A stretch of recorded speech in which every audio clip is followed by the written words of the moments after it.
Magical दुनिया जो big boss की होती है और वो हम हमेशा से इस साइड से देखते हैं, उस साइड उस पार बहुत कुछ होता है जो हम नहीं देख पाते हैं, लेकिन वो अब हम प्रतीक्षा की आंखों से आगे भी देखेंगे। और तो वो घर जितना खूबसूरत लगता है टीवी में, उससे कई गुना ज़्यादा खूबसूरत है रियल लाइफ में। सलमान खान सर पीछे वाली गैलरी में जाके उन्होंने शूट भी किया था, तब वो कैमरा पे दिखाया गया था।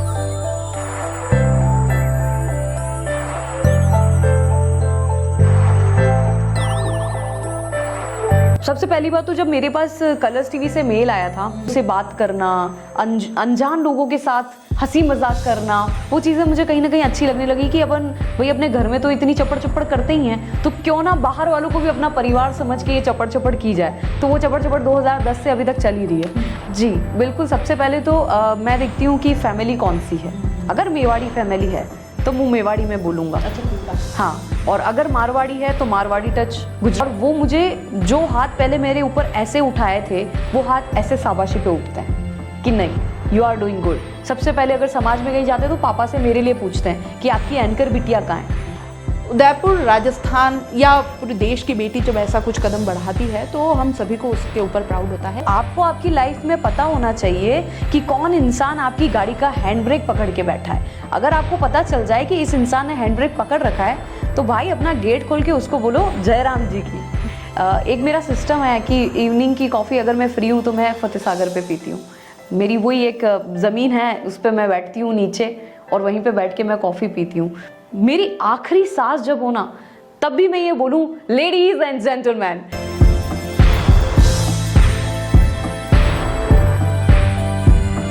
सोशल मीडिया एक ऐसी ताकत जिसके आगे आज पूरी दुनिया घुटने टेक चुकी है या हैरान है, दोनों ही बातें बिल्कुल सही बैठेंगी।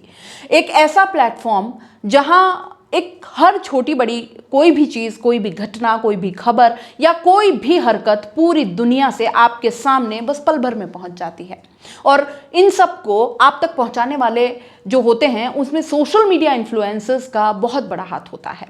ऐसी है एक सोशल मीडिया इन्फ्लुएंसर प्रतीक्षा दवे आज हमारे साथ इस स्टूडियो में मौजूद हैं। सीबीसी न्यूज़ राजस्थान के खास एक्सक्लूसिव इंटरव्यू में हमारे साथ हैं। और ये मेवाड़ की छोरी आज पहुंच गई है बिग बॉस के उस घर में जहां हम हमेशा टीवी के इस पार से हम देखते हैं कि बिग बॉस का घर आखिर कैसा होता होगा, क्या कुछ होता होगा, कैसे यहाँ लोग रहते होंगे, कैसे इनको टास्क मिलते हैं और क्या कुछ उस घर में होता है। ये सब कुछ, इस सब का जिम्मा जो मिला है वो मेवाड़ की एक प्राउड कह सकते हैं प्रतीक्षा दवे को मिला है। और Pratiksha Dave social media influencers squad में शामिल की गई हैं राजस्थान से, राइट। और इसका जो दारोमदार है प्रतीक्षा पर रहेगा कि कलर्स चैनल के जितने भी प्रोग्राम्स हैं उनको भविष्य में वो प्रमोट करती हुई नजर आएंगी। इसी के बारे में आज पूरी बातचीत और प्रतीक्षा के कुछ निजी जीवन से जुड़ी हुई बातें आज शेयर करेंगे, आप तक पहुंचाएंगे, वो जो शायद आपने इससे पहले कभी ना सुनी हो। वेलकम प्रतीक्षा जी। राम राम सा, खम्मा गणी। खम्मा गणी मेवाड़ के होने के नाते ये हमारा बहुत जरूरी, अधूरा सा लगता है अगर खम्मा गणी और राम राम सा ना करे। तो सबसे पहले तो दिल से बहुत बहुत शुक्रिया सीबीसी न्यूज़ को कि आपने मुझे ये मौका दिया यहाँ पर आकर आपके सामने बैठने का और आप सबसे बात करने का। बहुत अच्छा लग रहा है और अभी बहुत कुछ सीखना है। तो सबसे पहली शुरुआत आपसे हुई है, आपके चैनल से हुई है कि आपने यहाँ पर मुझे आपसे कुछ सीखने ही बुलाया है, मुझे ऐसा लगता है। So sweet of you. Pratiksha, शुरू करें सबसे पहले तो अभी बहुत लेटेस्ट जो बात है वहीं से शुरू करूंगी और उसको लेकर के हम जाएंगे आपके अभी तक के सफ़र की। और सबसे पहले जानना ये चाहेंगे कि बिग बॉस का घर जिसके बारे में लोग हमेशा सोचते ही रहते हैं और किसी ने देखा नहीं, तो यहाँ जाकर के कैसे लगा और इसकी शुरुआत कैसे आप सेलेक्ट हुई, क्या पूरा प्रोसेस रहा, शुरू से जानना चाहेंगे। जी, तो सबसे पहले अगर मैं एक्सपीरियंस की बात करूं तो वो घर जितना खूबसूरत लगता है टीवी में, उससे कई गुना ज़्यादा खूबसूरत है रियल लाइफ में। प्लस हम जब कभी स्टेज पर जाते हैं, जैसे मैं तो स्टेज पे मेरे को फियर नहीं है क्योंकि मैं स्टेज पे जाती रहती हूँ, लेकिन अगर कोई रैंडमली स्टेज पे जाता है तो उसको एक डर सा रहता है कि मुझे 4 लोग देख रहे हैं, ये देख रहा है, वो देख रहा है। 4 लोग भी अगर आपको खड़े होकर देखने लग जाते हैं तो आप कॉन्फिडेंस लूज कर जाते हो। उस घर में इतनी आंखें आपको देख रही होती है, इतने सारे कैमरास हैं वहाँ पर। इवन उस घर के चारों तरफ ऐसी जगह हैं जहाँ से कोई भी खड़े होकर, उस घर में सबसे बड़ी बात है हर कमरे में हर जगह मिरर्स हैं। वो मिरर के पीछे कोई ना कोई हमेशा खड़ा होता है, हमेशा होते हैं। यस हमेशा जो आपको वहां से देख रहे होते हैं, बाउंसर्स भी होते हैं, सिक्योरिटी ऑफिसर्स भी होते हैं, क्योंकि इतने टाइम उस एक ही घर में रहना, किसी को मेडिकल इश्यूज भी हो सकते हैं, तो हमेशा वहां पर कैमरास के साथ साथ पूरी सिक्योरिटी भी लगी रहती है। वो चीजें मेरे लिए देखना बहुत एक अचंभा वाली बात। हाँ, ये कोई मान नहीं सकता, लगता है जैसे वहां कोई नहीं है, सिर्फ कैमराज हैं। ये तो कितनी बार पिछले वाले सीजन में कितनी बार सलमान खान सर पीछे वाली गैलरी में जाके उन्होंने शूट भी किया था, तब वो कैमरा पे दिखाया गया था, तो उसमें वो बताते हैं कि पीछे पूरी एक ब्लैकआउट गैलरी है जो पूरी ब्लैक है, और वहां से आप खड़े होके घर के अंदर किसी भी कोने में आप जाके खड़े होके देख सकते हैं, और अंदर वाले लोगों को पता नहीं होता, वो इतना वैक्यूम होता है, और सामने आप खड़े होके आपको लगेगा मिरर है, आप उसमें खड़े होके रेडी हो रहे हो, आप अपने आप को संवार रहे हो, आपको पता नहीं चलेगा कि पीछे आपको कोई खड़े होके देख रहा है, अच्छा ऐसे तैयार होती है। मतलब वो चीजें बहुत सबसे पहली बात तो जब मेरे पास कलर्स टीवी से मेल आया था, कलर्स टीवी से मेरा जुड़ना हुआ था, प्रीवियस ईयर इन्होंने एक कलर्स सोशल स्क्वाड करके एक टीम बनाई थी सोशल मीडिया की ऑल ओवर इंडिया से।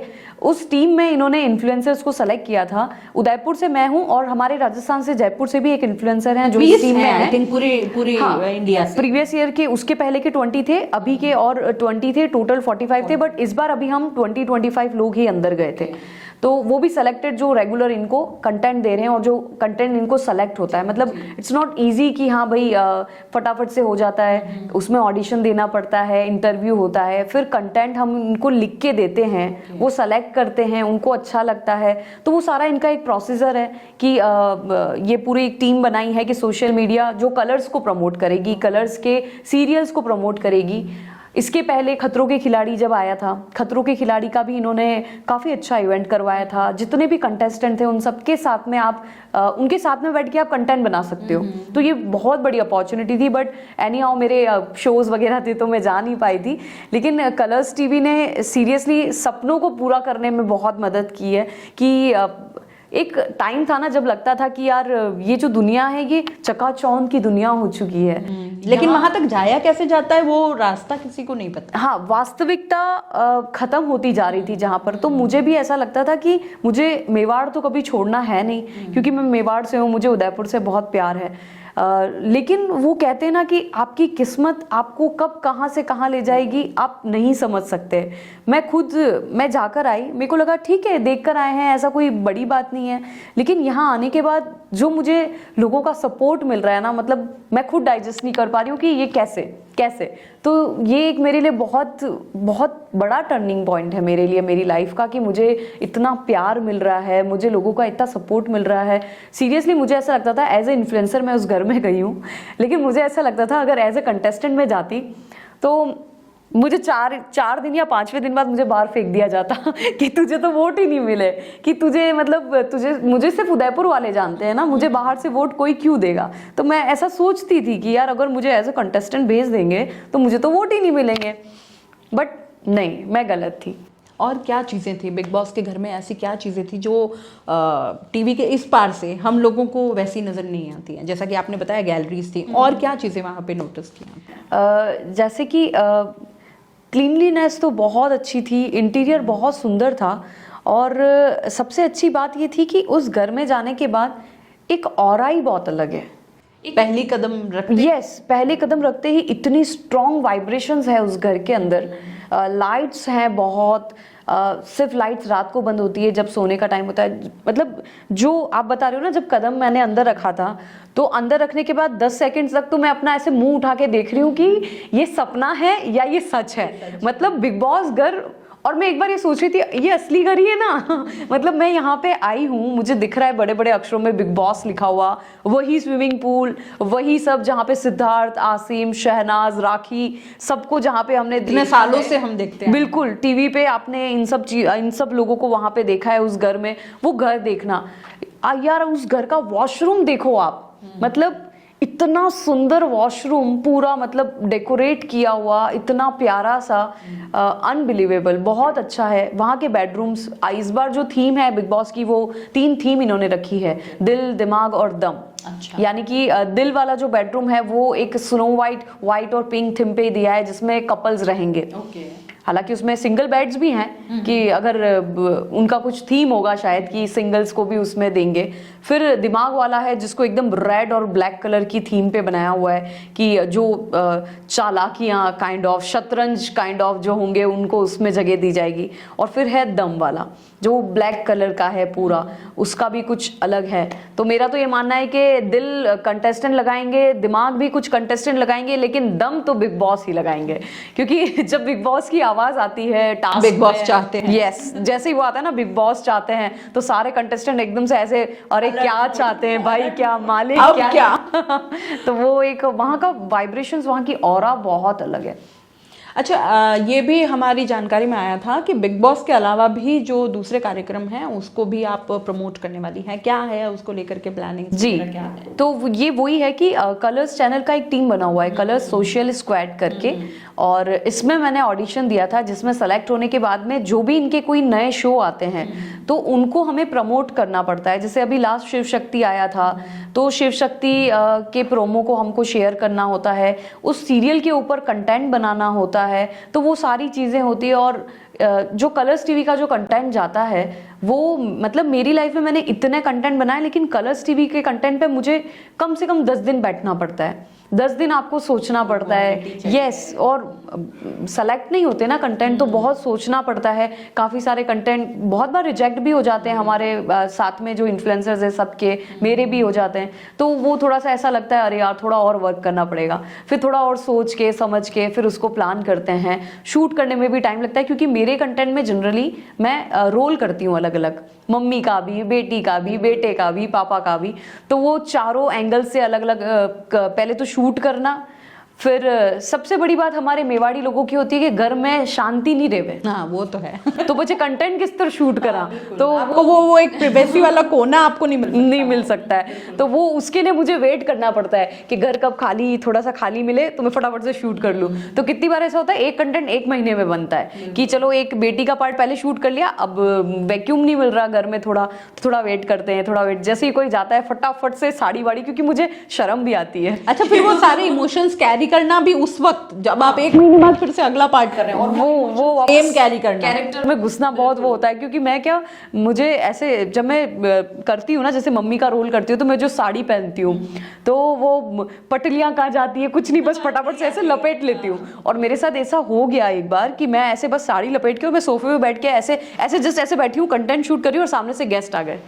वो फैमिली रिलेटिव भी थे, तो वो जस्ट अंदर आ गए, और मैं ऐसे की ऐसी बैठी रह गई, और मैं अपना कैमरा और वो उठा के ऐसे भागी हूँ वहाँ से। वो ऐसी खुलती हुई साड़ी में मैं वहाँ से भागी हूँ ना अपने रूम में। तो वो थोड़ा सा बहुत वो रहता है कि हाँ कब थोड़ी सी जगह मिले और मैं फटाफट से शूट करूँ। घर वालों से सुनने को मिला है कि हमारी नकल निकाल रही है। हाँ बिल्कुल। मैंने एक दिवाली पे कंटेंट बनाया था, जो इस दिवाली वापस मैं शेयर करूँगी, क्योंकि वो मेरा सबसे फेवरेट कंटेंट है। मेरा एक कैरेक्टर है न्यावटी बाई करके, वो नेठे लेती है, जो एक लेडी होती है मेवाड़ी। तो वो मैंने, मेरी मम्मी दिवाली की सफाई करी थी, और उन्होंने मुझे जो जो डायलॉग दिए वो सारे डायलॉग मैंने अपने कंटेंट में लिए। मतलब वो की वो चीज जो मेरी मम्मी ने बोला, वो का वो चीजें मैंने उस कंटेंट में उतार दी। सारा कंटेंट वहीं से हाँ, सब वो घर से। बाकी मम्मी को भी बहुत बार मैं कंटेंट में लेती हूँ, लेकिन वो मम्मी से क्या मेरे फिर कोलैबोरेशन होते हैं। तुम्हारो यो काम कर तो मुँह थारो वीडियो बने, ये आपकी मम्मी देख रही है। तो वो ऐसे कोलैबोरेशन होता है कि तुम्हारो यो काम कर दे तो मुँह यूँ कर दूंगा, तो उनको पहले मनाना पड़ता है, फिर वो चीज़ें होती है। चलिए, लेकिन इससे एक बात पता चल गई कि फैमिली से सपोर्ट आपको हमेशा से पूरा रहा। हमेशा मतलब मैंने 2010 में एंकरिंग फील्ड जब मैं समझती भी नहीं थी, एंकरिंग की स्पेलिंग भी नहीं आती थी मुझे। उस टाइम पे एंकर को लोग एंचर बोला करते थे, लोग समझते नहीं थे कि एंकरिंग क्या होता है। मैं खुद नहीं समझती थी, थोड़ा बहुत संचालन का टाइम था। लेकिन मेरे पापा जब मेरी एज में थे, जब वो 17-18 साल के थे, तब से वो माइक पकड़ते थे। जब गिने चुने माइक हुआ करते थे, उनको म्यूज़िक का इतना शौक है। वो मुझे मेरे दादाजी किस्से सुनाते थे मुझे कि मेरे पापा को म्यूज़िक का इतना शौक था कि हम बटियानी चोटा में हमारा पुराना घर था, तो वो नीचे एक मूंगफली वाला ठेले वाला आता था रेडियो लेकर। तो मेरे पापा वो म्यूज़िक सुनने के चक्कर में उस मूंगफली वाले के साथ में पूरे शहर का चक्कर करके आते थे। और मेरे दादाजी बहुत स्ट्रिक्ट थे, वो प्रिंसिपल भी रह चुके थे, तो वो पढ़ाई वढ़ाई को लेके थोड़ा स्ट्रिक्ट थे। तो वो मतलब मेरे पापा को ढूंढते रहते थे कि कटे क्यों, पता चलता था, फिर उनको लगता था वो मूवली वालों के साथ में पूरा गाना सुन के पूरा फेरी करके आएंगे। लेकिन एक वो दीवानगी थी कहीं ना कहीं उनकी। वही मेरे अंदर आई है, वही चीज़ मेरे अंदर आई है। मेरा ब्रदर भी सिंगिंग करता है और मेरे फादर भी सिंगिंग करते हैं, तो वो मेरे फादर से सिंगिंग का, एंकरिंग का जो कॉन्फिडेंस था वही मेरे अंदर, हमारे अंदर आया है 100%। और कहीं ना कहीं बचपन से मैं अपने फादर को देखती थी कि छोटे मोटे, जैसे हमारे कॉलोनी में जो गरबा हो रहे हैं, कोई भी फंक्शन हो रहे हैं, तो मेरे पापा वो माइक में, उस टाइम वो वायर वाले जो माइक होते थे उस पर बोलते थे, तो उनको देखना, तो वो कहीं ना कहीं तो आप वो चीज़ अपने अंदर उतारते ही हो। प्लस जब मैंने स्टार्ट किया था तो हम छोटी सी सोसाइटी से, तो समाज वालों को भी लगता था कि यार ये लड़की होके कैसे बाहर जाएगी, कैसे इवेंट्स करना, लेट नाइट आना। तो मेरे फादर बोलते थे कि, मेरे फादर एक ही बात बोलते थे कि मारी छोरी मने विश्वास है। उन्होंने बोला है लोगों को कि मारी छोरी है, मने विश्वास है। स्टार्टिंग में शोज में मेरे फादर मेरे साथ में आया करते थे, वो मुझे कार वार चलाने आती नहीं थी, मैं बहुत बार स्कूटी पे भी, मैं काकरोली तक, नाथद्वारा तक भी स्कूटी पे शो करने गई हूँ, तो वो थोड़ा सा एक रिस्क भी रहता था। प्लस वहाँ जाते जाते तो भूत बन जाते थे, फिर वहाँ जाके वापस टचअप करो बहुत सारी। फिर पापा सपोर्ट करते थे, बाहर के इवेंट्स में पापा आते थे साथ में, बहुत बार मम्मी भी आई है। फिर एक टाइम बाद जाके कम से कम 3 से 4 साल का वक्त लगा, उसके बाद पापा को लगा कि अब ये रेडी हो चुकी है, अब ये रेडी हो चुकी है, अब ये खुद जा सकती है। फिर मैं खुद अपने टैक्सी वगैरह ड्राइवर करके जाती थी। फिर धीरे धीरे ऐसा लगा कि यार अब ऐसा हो गया है कि हाँ अब अपन कार ले सकते हैं, तो मैंने सेकंड हैंड कार ली, क्योंकि मेरा उतना ही था। सेकंड हैंड कार ली और उसी से फिर मैंने शो करना खुद बाय सेल्फ जाके चालू किया। शुरू कहाँ से हुआ था? एकदम से जब आपको लगा होगा, पहला एक वो इंस्टिंक्ट जब आपको लगता है कि यार ये ही करना है मुझे? सबसे पहले मेरी शुरुआत हुई थी 95 FM तड़का से। तड़का के ऑडिशंस चल रहे थे आरजे हंट के, और ये पैसिफिक में मैं एक नॉर्मल सी चंपू स्टूडेंट कह सकते हैं, ऐसे चिपका के बाल बना के और ऐसे पोनी बना के जाती थी, और बोलने की बहुत आदत थी लेकिन कॉन्फिडेंस नहीं था मेरे अंदर, थोड़ा सा इतना बेबाक बोलना नहीं आता था। और वो ऑडिशंस लेने आए थे, जस्ट उसमें उन्होंने ऑडिशन किया, और वो राजस्थान का पूरा आरजेस का चल रहा था, उसमें टॉप 50, देन टॉप 10 से मैं बाहर हो गई थी। सबसे छोटी थी, कुछ भी नहीं आता था, कोई अगर मुझे पेपर की कटिंग दे देगा तो भी मुझे समझ में नहीं आता था कि आरजेस को कैसे बोलना है। वहाँ से सारे आरजेस मेरे कांटेक्ट में आ गए थे उदयपुर के, तो उनका मुझे बहुत सपोर्ट रहा। उनके सपोर्ट से मुझे धीरे धीरे आगे जाने का मौका मिला। उस हमारे साथ में RJ Pradeep Pandey sir, RJ Vipul, RJ Jagriti, ये सब हमारे साथ में थे, और इन लोगों ने काफ़ी सपोर्ट किया मुझे। इन्होंने ही मुझे फिर धीरे धीरे शोज़ देना स्टार्ट किया। 1 शो किया, 2 शो किया, मतलब इतनी अच्छी बात है कि ज़िंदगी का पहला इवेंट मैंने सेलिब्रेशन मॉल में किया था।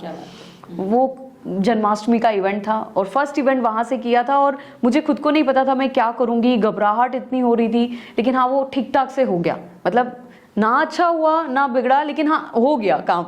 तो मुझे ऐसा लगा कि यार इसमें जाना चाहिए। फिर एक और इवेंट किया, फिर एक और इवेंट किया, तो अच्छा लगने लगा। लोगों से बात करना, अनजान लोगों के साथ हंसी मजाक करना, वो चीज़ें मुझे कहीं ना कहीं अच्छी लगने लगी कि अपन भाई अपने घर में तो इतनी चपड़ चपड़ करते ही हैं, तो क्यों ना बाहर वालों को भी अपना परिवार समझ के ये चपड़ चपड़ की जाए। तो वो चपड़ चपड़ 2010 से अभी तक चल ही रही है। क्या खास, क्योंकि एंकर्स ऐसा नहीं है कि बहुत सारी है यहाँ पर, आप अपनी जो एंकरिंग है उसके अंदर क्या खास ऐसा डालते हो कि लोग आपसे जुड़ते चले जाएं? एक अलग पहचान बनाने के लिए क्या कुछ लगता है? जी बिल्कुल, सबसे पहले तो मैं देखती हूँ कि फैमिली कौन सी है।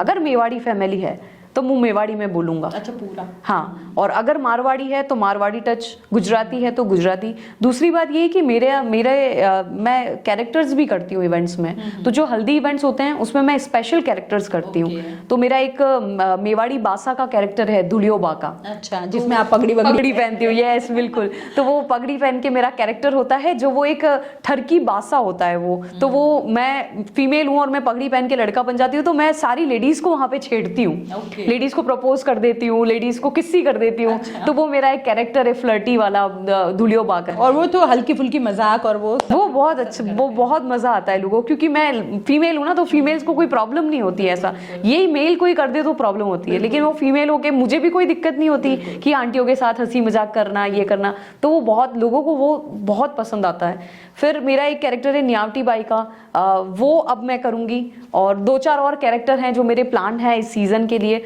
वो भी मैं करूंगी इस बार। ये कुछ अलग आप देती हैं। अच्छा प्रतीक्षा, जब हमने इतनी बातें की हैं तो ये कितने सालों से आप कर रही हैं? लगभग 12-13 साल हो गए, राइट? 12-13 साल के इस सफर में अगर मैं आपसे पूछना चाहूँ, कभी कोई ऐसा वक्त आया होगा जब आपने बहुत डाउन फील किया होगा? कभी किसी ने आपको बहुत बहुत बुरा फील कराया होगा, या आपने अपने लाइफ का सबसे लोएस्ट टाइम वो फील किया होगा? क्या थी वो चीज़, क्या था कारण उसका? मैनी टाइम्स, मतलब एक टाइम नहीं है, बहुत बार है, क्योंकि अप्स एंड डाउन्स तो लाइफ में आते ही हैं। तो सबसे बुरा टाइम मेरा वो था जब मैंने स्टार्ट किया था, धीरे धीरे शोज़ करने लगी। शोज़ करने में इतना बिजी हो जाते हैं, आज भी इतना बिजी हो जाते हैं कि कोई ग्रुप नहीं बन पाता। तो दोस्तों की कमी मुझे लाइफ टाइम खलती है कि कितनी बार ऐसा लगता है ना यार, कोई दोस्त हो, साथ में बैठ के बातें कर लो। तो वो क्योंकि जब आप इवेंट कर रहे हो, जब आप काम कर रहे हो, तो आपका ना वो सर्कल नहीं बन पाता। बिल्कुल सही। तो वो सर्कल थोड़ा सा, क्योंकि घर में शादी है और अगर आपने बुकिंग ले रखी है तो आपको इवेंट करने जाना है, पहली जिम्मेदारी। हाँ, तो वो रेस्पॉन्सिबिलिटी आपकी वो पहले है, कमिटमेंट्स पहले है, तो वहां जाना पड़ता है। तो वो जब इवेंट होता है, घर वाले सब मुझे एंजॉय करते, तो इधर थोड़ा मन ऐसा हो रहा था अरे यार, लेकिन वर्क इज वर्क। और डाउनफॉल की बात करें तो थोड़ा कभी एक मोमेंट मैं जानना चाह रही हूँ जब आपको लगा होगा वो सारी जिंदगी आपको याद रहने वाला है, लाइफ टाइम आपको याद रहेगा कि यार वो वक्त। अगर प्रोफेशनल रिलेटेड ही जाऊँ तो जब मैंने इवेंट स्टार्ट किया था, जब एंकरिंग चलने लग गई थी, तो कितनी बार 11 बजे भी फ्री होते थे आप, 11:30 बजे भी फ्री होते थे। मेरे फादर के पास हमारे रिलेटिव का किसी का कॉल आता है और वो बोलते हैं कि थारी छोरी ने मैं 11:30 बजे बाने घूमता थका देखियो, तो तू उन्हें घर में रख, नहीं तो वह बगड़ जाएगा। तो मेरे पापा को भी बाहर से अगर कोई बोल देता है ना, तो उनको थोड़ा सा दुख जाता है। तो उनका ऐसा था कि तू छोड़ दे ये सब काम। 2-2.5 साल हुए थे उस फील्ड को, कि तू ये सब छोड़ दे, क्योंकि अपने समाज में ऐसा है, तेरी शादी नहीं होगी, लोग ऐसा तुझे बदनाम कर देंगे, ये कर देंगे, वो कर देंगे। आप बिलीव नहीं करोगे जयश्री जी, मैंने पापा को विश्वास दिया कि आप मुझ पे विश्वास रखो, मैं सब कर लूँगी। 3-4 साल बाद वो जो रिलेटिव हैं, उनके घर की बेटी चली गई किसी और के साथ, और मैं यही हूँ मेरे पापा के पास।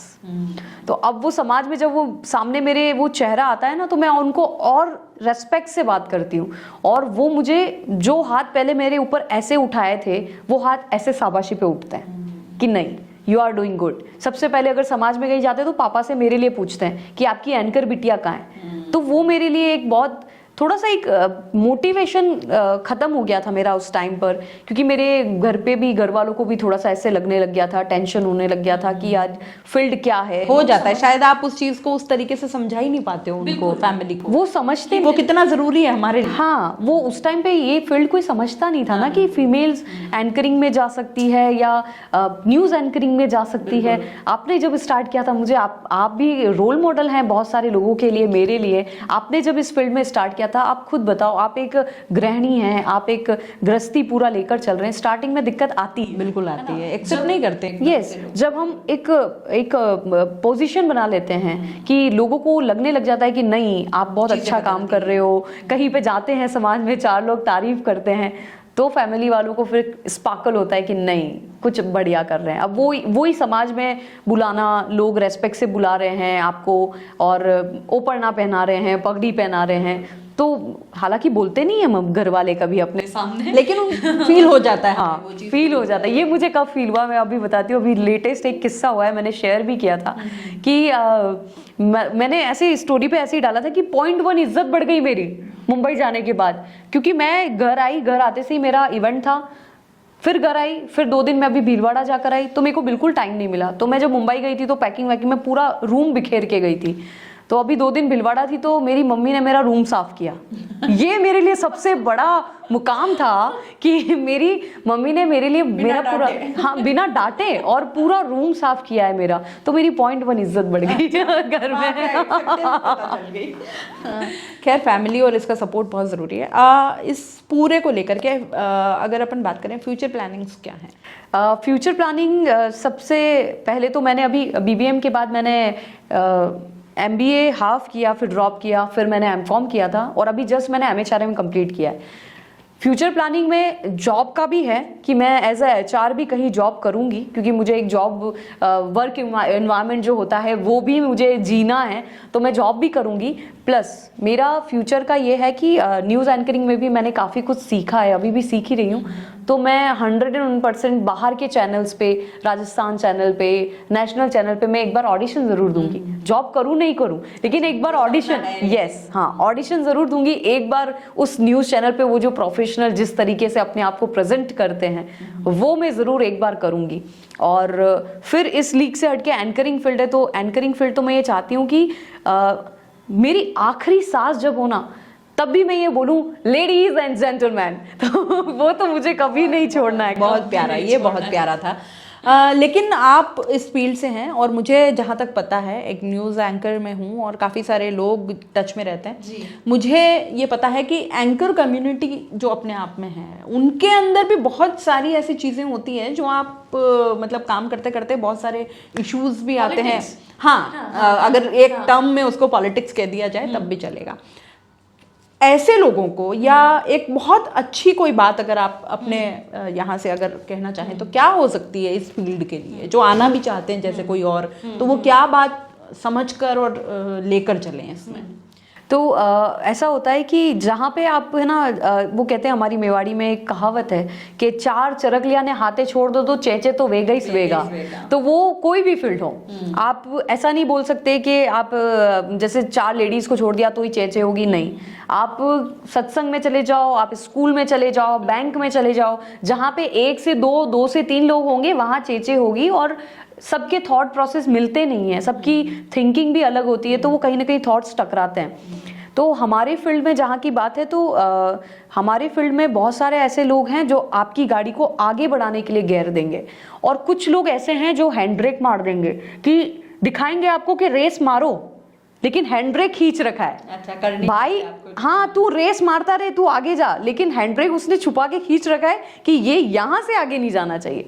तो आपको आपकी लाइफ में पता होना चाहिए कि कौन इंसान आपकी गाड़ी का हैंड ब्रेक पकड़ के बैठा है। अगर आपको पता चल जाए कि इस इंसान ने हैंड ब्रेक पकड़ रखा है, तो भाई अपना गेट खोल के उसको बोलो जय राम जी की, मैं मेरी गाड़ी चला लूंगा। यस तो वो ऐसा है कि मैं भी स्टार्टिंग में थोड़ा लोगों से कम कांटेक्ट में रहती थी, क्योंकि मैं कम बोलती थी, थोड़ा रिजर्व नेचर है मेरा।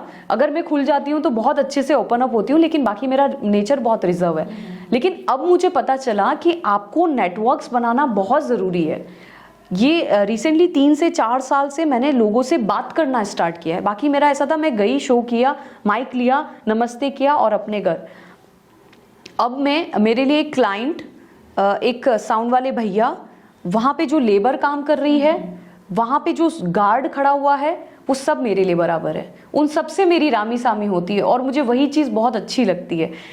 एक मेरा सिस्टम है कि इवनिंग की कॉफ़ी अगर मैं फ्री हूँ तो मैं फतेह सागर पे पीती हूँ। मेरी वही एक ज़मीन है, उस पर मैं बैठती हूँ नीचे और वहीं पे बैठ के मैं कॉफ़ी पीती हूँ। तो लोग बोलते हैं कि इसको कोई काम नहीं है, ये यहीं बैठती है दिन भर। तो मुझे ऐसा लगता है ठीक है, हाँ मैं यही बैठती हूँ, येड़ा बन के पेड़ा खाओ, यही बैठती हूँ। लेकिन मैं वहाँ पे मुझे जाना इसलिए अच्छा लगता है क्योंकि मैं जब वहाँ जाती हूँ तो मेरी गाड़ी से उतरने से ही सबसे पहले मुझे भुट्टे वाली आंटी मुझे बोलती है, दीदी आई गया। वो आपको पहचानती है, हाँ, सबसे बड़ी बात। फिर थोड़ा आगे जाने के बाद फुग्गे वाले जो बच्चे हैं वो मुझे देख के खुश हो जाते हैं, क्योंकि मैं डेली जाती हूँ तो मैं उनसे बात करती हूँ, तो वो मेरे पास आ जाते हैं, दीदी ये दीदी दिवाली आ रही है, हमारे लिए क्या लाओगे, दीदी हमारे लिए स्वेटर ले आना, हमारे लिए ये लाना। वो मेरे को इतना प्यार से, फिर आगे जाने के बाद वो मेरे सैंडविच वाली आंटी है, वो मेरी बहुत अच्छी दोस्त हैं, उनको मैं धोख लगाती हूँ, वो मुझे आशीर्वाद देते हैं। डॉगी को बचाती हुई भी दिख जाएंगी। हाँ, तो वो मेरा, क्योंकि हम तो उदयपुर से ही है ना, तो अगर उदयपुर की जगह को अगर हम प्रमोट ना करें तो क्या मतलब। और फतेह सागर तो आप हार्ट ऑफ उदयपुर है, जान है, अगर फतेह सागर नहीं है तो उदयपुर में क्या है। तो मुझे ऐसा लगता है लाइफ में जितना भी स्ट्रेस होता है, कभी डाउन फील हो रहा है, फतेह सागर चले जाओ। अच्छा लग रहा है, फतेह सागर चले जाओ। जॉब लगी है, फतेह सागर चले जाओ। जॉब छूट गई है, फतेह सागर चले जाओ। प्यार हुआ है, फतेह सागर चले जाओ। प्यार हुआ है, फतेह सागर चले जाओ। तो ये वही चीज है कि हर चीज में जैसे चाय इंपॉर्टेंट है ना, वैसे उदयपुर वालों के लिए फतेह सागर इंपॉर्टेंट है। और फतेह सागर जाने तो वहाँ की कॉफी ना पी तो क्या मतलब है। मतलब यहाँ इस इंटरव्यू के बाद में भी हम जाके कॉफी पीने वाले। हाँ बिल्कुल। अच्छा, बैक टू बिग बॉस। अभी बिग बॉस को लेकर के आपको क्या आगे कहा गया? अब जब आपने सारा ये रिवील कर दिया है कि आप जाकर के आ गई है, नेक्स्ट इसके बाद क्या, अभी क्या होने वाला है? अभी तो एक वीक भी अब पूरा होगा बिग बॉस में, तो अब वहाँ पे अलायंस बनेंगे, ग्रुपिज्म होगा, टास्क मिलेंगे। अब धीरे धीरे थोड़ा सा लोगों को इंटरेस्ट भी बढ़ेगा। अभी तो सिर्फ इंट्रोड्यूस हुए हैं कंटेस्टेंट कि ये कंटेस्टेंट है। बाकी तो मैं ये बता रही हूँ कि दी वहाँ पे इतने प्रोफेशनल लोग हैं, जो टीम है वहाँ की, जो कलर्स की टीम है, वियाकॉम 18 जो कंपनी है, इनकी जो टीम है, इतने वर्किंग प्रोफेशनल लोग हैं कि इनके इस हाथ में क्या चल रहा है इस हाथ को भी नहीं पता होगा। कि मतलब वो इतना प्रोफेशनलिज्म में काम करते हैं। अब हमको नहीं पता था कि हमारे साथ वहाँ पे हमको कैसे अंदर जाना है, या हमें फ़ोन मिलेगा नहीं मिलेगा, हमें कुछ भी नहीं पता था। वहाँ जाके हमें पता चला कि हमें फ़ोन नहीं मिलेंगे, तो हमसे फ़ोन लिए, फिर उन्होंने खुद के अपने फ़ोन दिए कि आप इनसे कंटेंट निकाल सकते हो। तो वो सारी चीज़ें थी कि all in all thanks to Colors TV, thanks to Viacom 18, जिनकी वजह से मुझे ये मौका मिला उस घर को देखने का, इतना बड़ा सपना पूरा करने का। आप ये समझो कि एक मंदिर होता है ना, आप उस मंदिर को धोख दे के आ जाते हो और आपको बहुत सारी ब्लेसिंग्स मिलती है। तो मेरे लिए ये जस्ट ऐसा था कि मैं उस मंदिर को, बिग बॉस के हाउस को धोख देकर आई हूँ और मुझे आप सबका सपोर्ट मिल रहा है। मतलब सिर्फ उस घर को देखना और इतना सारा सपोर्ट, अगर उस घर में जो लोग रहते हैं, आप सोचो उनकी लाइफ कितनी बदल जाती होगी, कितनी बदल जाती होगी बाहर आने के बाद में। तो ये अनबिलीवेबल है, ये मैजिक्स हैं लाइफ में। तो मुझे ऐसा लगता है कि मुझे आज भी ध्यान है कि मैं, अगर आज मेरे माइंड में कोई चीज़ टिक टिक कर जाती है ना कि ये क्यों नहीं, मैं ये क्यों नहीं कर सकती, आई शुड डू दैट, तो फिर ऐसा होता है ना कि मेरे माइंड में अगर मैंने आज सोच लिया तो वो 1 साल बाद, 1.5 साल बाद वो होना ही है, वो करना ही है, कुछ भी हो जाए। अच्छी बात है ये आप कोई ठान लो और वो चीज़ हासिल। हाँ, वो अपने मेवाड़ी में कहते हैं ना, जड़ियों काटियो। हाँ, कि वो है ना, चढ़ जाना किसी चीज़ पे कि हाँ नहीं ये चीज़ चाहिए तो ये चीज़ करनी ही है। समझो मैं बहुत छोटी हूँ इंटरव्यू के लिए, लेकिन पता नहीं ये चीज़ें मेरे लिए, मैं बिलीव नहीं कर सकती ये सब चीज़ें कैसे हुई है मेरे साथ में। ये एक मैजिक है सारा।